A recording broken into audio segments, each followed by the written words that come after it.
is Michelle DeMio, and I am going to be demonstrating clinical pelvimetry exam for my Biology 1050 class at MCU.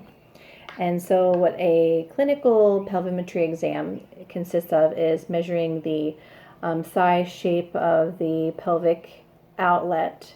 And it's a useful skill to assess whether or not the pelvic outlet is capable of allowing a baby to pass through, and to reassure a client who may have expressed a fear that she has been either told by family members that her pelvis would not support the process of birthing a baby due to size, and or maybe a physician telling a woman that she is too small to allow a baby to pass through her pelvis. We can use this as a tool to help her feel more confident that the pelvis is indeed adequate to birth a baby.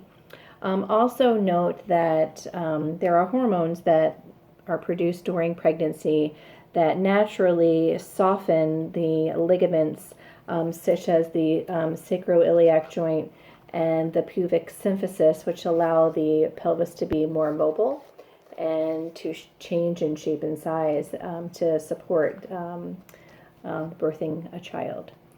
So in order to perform a clinical pelvimetry exam, we're going to take 2 fingers and we're going to insert them into the vagina, first feeling the pubic arch, and then taking your thumb to either side of the pelvic arch so that you're not directly stimulating the clitoris. And you're going to feel for the pelvic bone and then palpate the transverse perineal muscle and assess density and elasticity. Then reaching in and down towards the sacrum, you'll feel for the coccyx and determine mobility. Feel the sacrum with the pads of your fingers. Let's see if I can show you that. Up and back and then side to side. And you're going to assess the shape and length of the sacrum, which would normally be in a concave shape. Next, you'll reach further back to assess the sacral promontory. And the sacral promontory is a landmark for assessing the diagonal conjugate.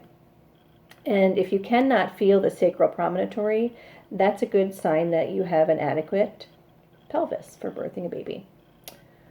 So you'll hold the tip of your middle finger on the sacral prominence and then measure the diameter or the length between the tip of your finger to where the pelvic bone reaches your thumb.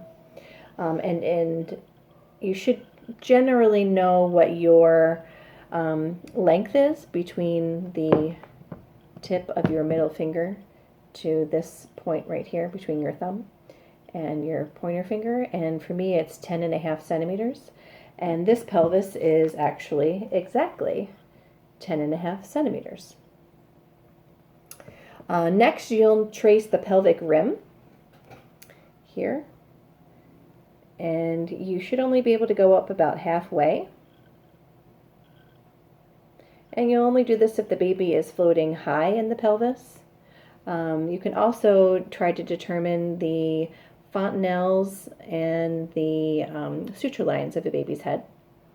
And you'll determine if this angle is rounded or angulated.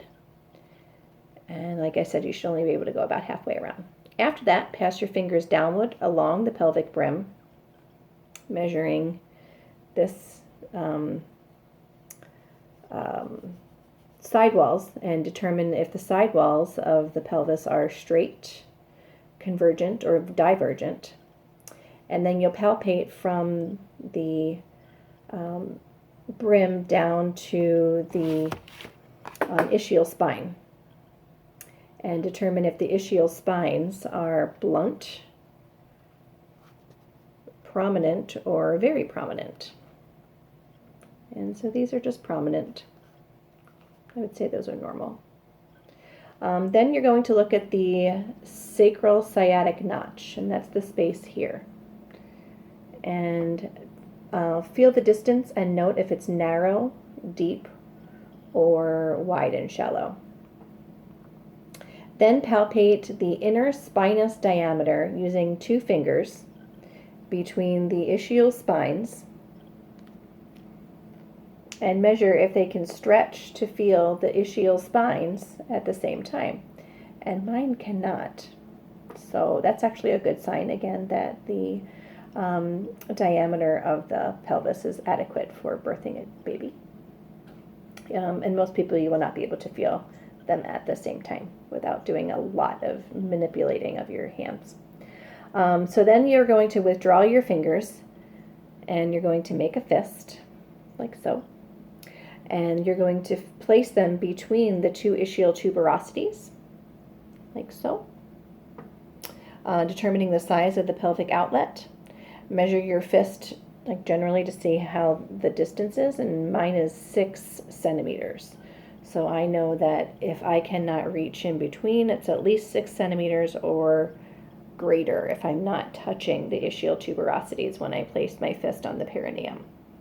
Lastly, you're going to determine the size of the subpubic angle, and that's the area between the pubic symphysis and the inferior pubic angle.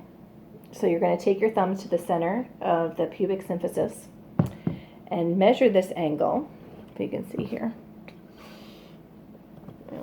like so, with your hands on either side. So it would be, I'll just demonstrate for this way, which would not be how you would do it live, but for this video. The angle of the pubic arch, and in a normal gynecoid pelvis, the angle would be about 85 to 90 degrees. And so those are all of the measurements that you would do for a clinical pelvimetry exam.